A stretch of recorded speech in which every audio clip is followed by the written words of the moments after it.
예전에 실제로 한국 인터넷 커뮤니티에서 떠돌던 이야기 가운데 가장 유명한 공포썰 중 하나를 기억하며 최대한 길게 재구성해 보겠습니다. 이 이야기는 한 남성이 겪은 기이하고 섬뜩한 경험을 중심으로 전개됩니다. 2009년 여름, 장마가 끝나고 무더위가 본격적으로 시작될 무렵 29살의 청년 김영석은 서울의 외곽 지역에서 부모님으로부터 독립하여 스스로의 삶을 시작하게 되었다. 물론 지역은 멀어도 서울이라는 큰 도시에 자리 잡은 것만으로도 만족스러웠다. 원래 김영석은 직장과 가까운 곳으로 이사하려고 했으나 월세와 보증금 문제로 결국 회사에서 1시간 거리인 외곽 지역을 선택하게 된 것이다. 그는 어느 작은 아파트 단지의 5층에 자리 잡았다. 이 단지는 주변 환경이 조용하고 사람들이 왕래가 적어 한적한 느낌을 주었다. 그리고 가장 큰 매력은 가격이 저렴하다는 사실이었다. 김영석은 떠들썩한 도시의 한복판에서 벗어나 이런 한적한 곳에서 새 출발을 하게 된 것이 오히려 좋았다. 입주 첫날, 김영석은 짐을 풀고 방을 정리한 후 베란다에 나가 도시의 야경을 바라보았다.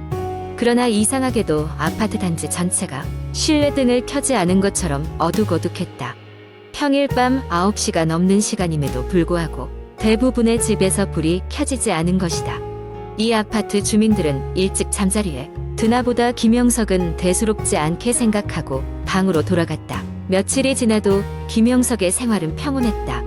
그는 매일 아침 7시에 일어나 출근, 준비를 하고 저녁 7시쯤 퇴근하여 저녁 식사를 하고는 주로 인터넷 서핑이나 책을 읽으며 시간을 보냈다.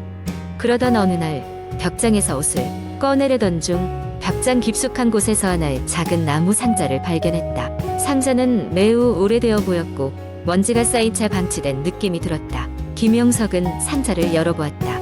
안에는 여러 장의 사진과 함께 낡은 일기장이 있었다.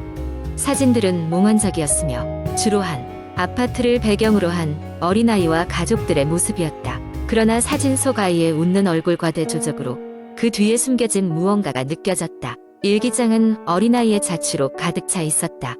오늘도 엄마와 아빠는 집에 돌아오지 않았다. 난 여전히 이 집에서 나갈 수 없다. 11시가 넘으면 에너지가 모두 사라진다. 유령들이 날 노리고 있다. 오늘도 침대 밑에서 소리가 들렸다. 엄마와 아빠는 나를 두고 떠났다. 나는 여기에서 벗어날 수 없다.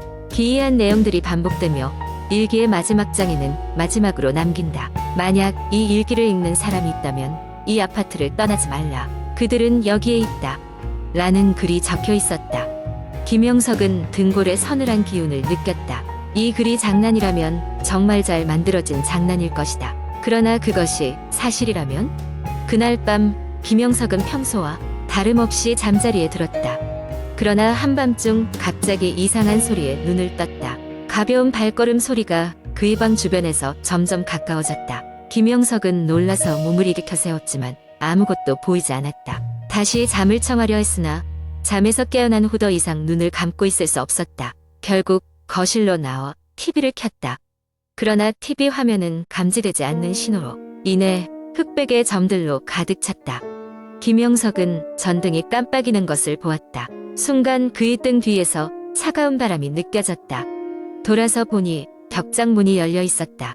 그는 눈을 치켜뜨고 벽장을 응시했다. 아무것도 보이지 않았지만 그는 뭔가가 그 안에 숨어 있다는 느낌을 떨칠 수 없었다. 불안감은 가중되었고 그날 밤은 결국 뜬 눈으로 지샜다. 다음 날 아침 김영석은 아침 일찍 아파트 관리자에게 이 사실을 알렸다. 관리소장은 그의 이야기를 묵묵히 듣고는 조용히 말문을 열었다. 사실 이 아파트에는 오래된 사건이 있습니다. 한 가족이 오랫동안 이곳에 살았는데 어느 날 어린아이가 실종된 후로 이상한 소문이 돌았습니다. 그 후로도 밤마다 이상한 소리가 들린다는 주민들의 신고가 많았습니다. 결국 그 가족도 떠났죠. 김영석은 충격에 입을 다물지 못했다. 떠나려 했지만 이미 자녀, 계약 기간과 일정을 고려해 즉시 이사할 수 없는 상황이었다. 시간이 흐를수록 그는 점점 더 많은 이상 현상을 겪게 되었다. 휴대폰이 갑자기 꺼지거나 불가사의하게 작동하지 않는 경우, 음식이 곧잘 상하거나 물건이 제자리에 없는 등 사소한 것부터 시작해 점차 상황은 악화되었다. 가장 심각한 것은 그가 반복적으로 같은 꿈을 꾼다는 사실이었다. 꿈속에서 그는 항상 같은 방, 같은 벽장 앞에 서 있었다. 벽장 문이 천천히 열리면 어두운 그 너머로 빨간 눈을 가진 소녀가 그를 응시하고 있었다. 소녀는 아무것도 말하지 않았지만 그 눈빛은 모든 것을 말해주고 있었다. 여기서 나가. 그렇지 않으면 나처럼 될 거야. 결국 김영석은 더 이상 그곳에서 살 수 없다는 결론을 내렸다.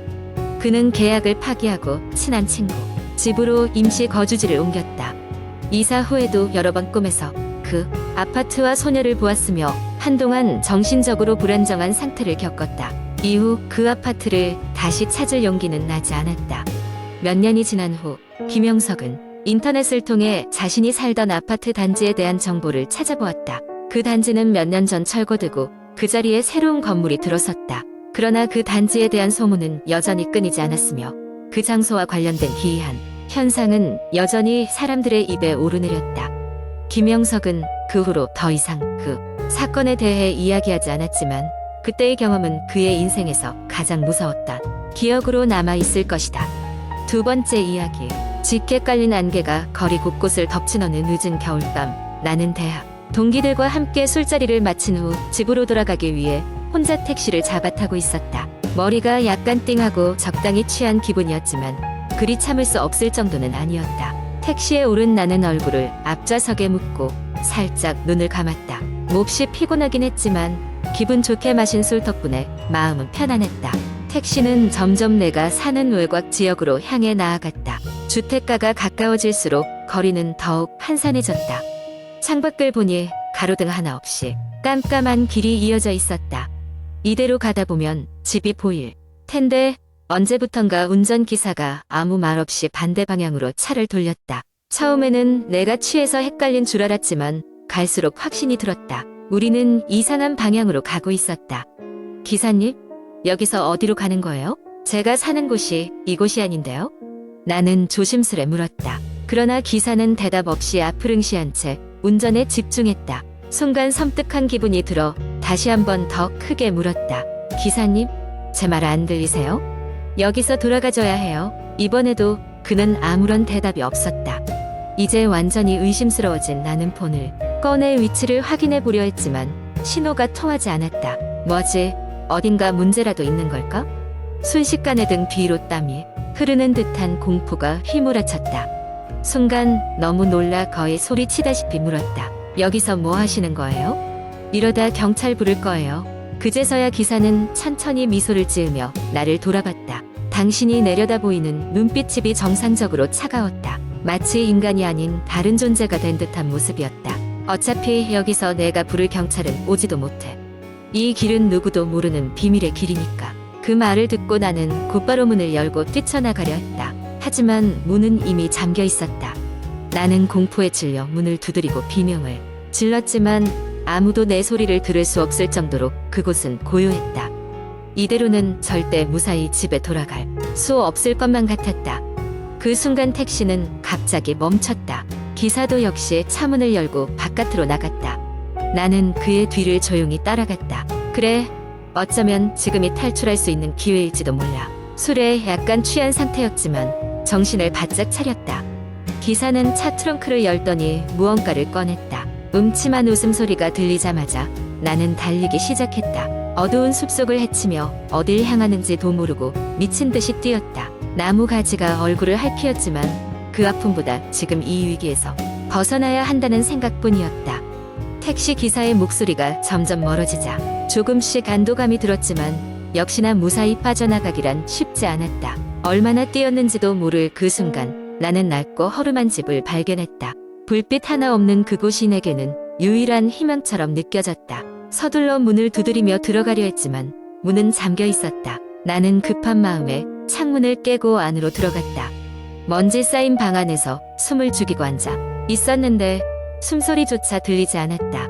조용히 방 안을 둘러보니 오래된 사진 몇 장이 눈에 띄었다. 한 가족의 행복한 시절을 담은 사진이었다. 과연 이 집에는 누가 살았던 걸까? 그리고 이 집은 왜 지금 비어있는 걸까? 여러 가지 생각들이 머릿속을 휘저었지만 일단 중요한 것은 택시 기사로부터 도망치는 것이었다. 몇 시간이 지났을까? 바깥에서 발자국 소리가 들리기 시작했다. 절대 지금 이 순간 이 방을 나가면 안 된다는 생각이 들었다. 기사가 찾아낸 것일지도 모른다. 나는 두려움에 떨며 침을 삼켰다. 발소리는 점점 가까워졌다. 창문 틈새로 얼굴이 스물스물 나타나는 순간 나는 숨을 멈춘 채 눈을 감았다. 찾았다. 낯선 목소리가 들렸다. 눈을 떠보니 그곳에는 얼굴이 완전히 허물어진 사람이 서 있었다. 그는 천천히 나를 향해 다가오며 웃고 있었다. 너도 우리와 함께하자. 사실 그 집은 오래전 미스터리한 사건이 벌어진 곳이었다. 가족이 모두 사라진 후 이 집에서 울려 퍼지는 괴이한 소문들이 있었지만 아무도 그 진실을 밝히지 못했다. 나는 오래된 괴담 속 희생자들과 마주하고 있었던 것이다. 공포와 절망 속에서 나는 아침이 밝고서야 구조될 수 있었다. 이후 나는 그 기사를 다시 볼 수 없었고 그 집도 다시는 마주할 일이 없었다. 단지 아직도 귀신의 목소리가 가끔씩 귓가를 스치는 듯한 혼란스러운 감각이 남을 뿐이었다. 그날 밤의 기억은 오늘까지도 나를 짬 못 들게 한다. 문득 그 일을 상기할 때마다 듣떨미가 서늘해지곤 한다.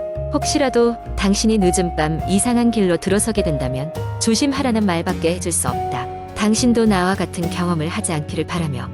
세 번째 이야기. 어느 무더운 여름밤 나는 강원도 깊은 산속에 위치한 한적한 마을로 휴가를 떠나게 되었다. 마을은 너무나 조용하고 평화로워 보였다. 도시의 소음과 스트레스에서 벗어나 이곳에서 마음껏 쉬고 싶었다. 도착한 날 나는 마을 외곽에 위치한 작은 펜션에 짐을 풀었다.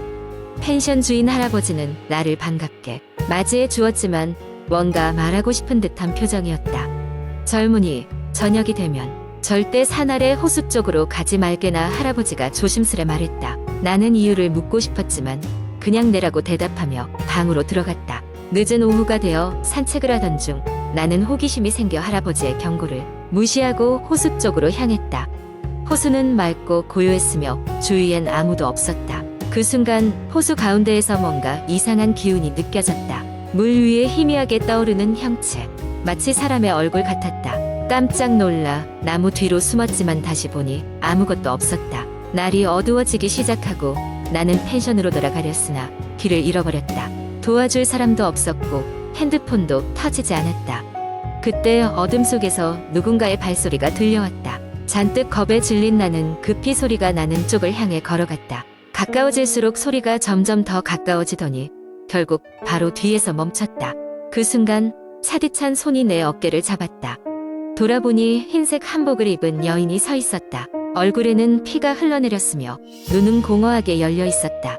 그녀는 아무 말도 없이 나를 바라봤고 나는 공포에 질려 움직일 수 없었다. 여인이 입을 열기 시작하더니 누가 나를 이렇게 했는지 말해줘 라고 중얼거렸다. 그 순간 나는 귀신이 뭔가를 찾고 있음을 깨달았다. 두려움에 떠는 나는 할 수 있는 최선을 다해 도망쳤다. 무작정 뛰다 보니 어느새 펜션에 도착해 있었다.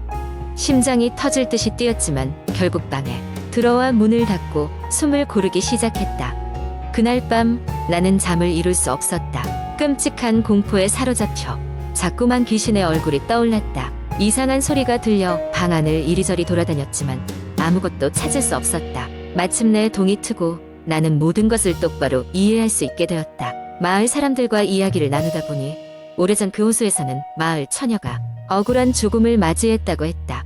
그녀의 한이 아직도 호수에 서린 채로 풀리지 않아 때때로 사람들 앞에 나타난다는 소문이 있었다. 나는 그날 밤의 경험이 단순한 꿈일 수 없다고 확신하며 마을 사람들에게 그 이야기를 듣고 소름이 돋았다. 다음 날 마을을 떠나는 길에 마지막으로 할아버지에게 감사 인사를 전했다. 할아버지는 나를 보며 슬픈 미소를 지었고 귀신이 말려든 모양이군이라고 중얼거렸다. 그때 비로소 나는 이 마을의 숨겨진 비밀과 고요하지만 무서운 현실을 깨닫게 되었다. 지금도 그날 밤의 기억이 생생하다. 지금 내가 이 이야기를 쓰는 이유도 아마 그 귀신이 나에게 남긴 마지막 요청일지도 모른다. 그녀의 한을 풀어줄 실체를 누군가가 밝혀주기를 간절히 바라는 마음에서 말이다. 이 글을 읽고 있는 당신, 부디 이 이야기를 기억해주길 바란다. 어쩌면 당신이 그녀의 한을 풀어줄 수 있을지도 모른다.